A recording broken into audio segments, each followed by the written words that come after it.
shot it. They shot a lot of it as a movie. And you've got incredible names. I mean, it's like a roll call of superstar comedians, isn't it? Yeah. So, is this like a definitive history of comedy? How are you billing it?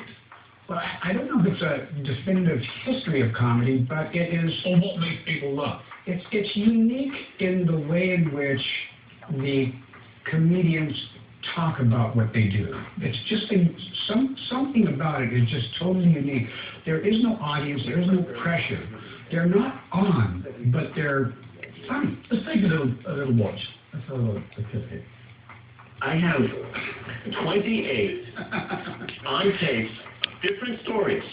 That happened between you and him. That never happened. That never happened. And I remember my mom, you know, she literally, she would try to make me feel good about my size, but she would always do shtick. She would say, it's a large boy, but it's all heart.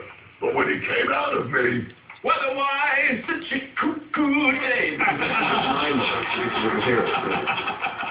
Amazing. I mean, it's a brilliant lineup. I mean, immediately I'm laughing. So this is obviously going to be a huge success, this thing. But what is the definition of comedy? Is there one? Is there when you all get together? It's so subjective. You know, what's funny to one person is not at all to someone else. I sort of refrain from saying that something is funny or not funny, because just because I don't find it funny doesn't mean a multitude of people don't find it. Are you a funny person by nature? As is evidenced by the citizen, no.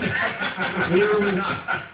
No, I don't light up the room. I'm not the type of person who can hold court, and I was never a stand-up, so I'm not proficient at that at all. But I enjoy comedy. I enjoy laughing. ¿Le gustó al I want to play something embarrassing.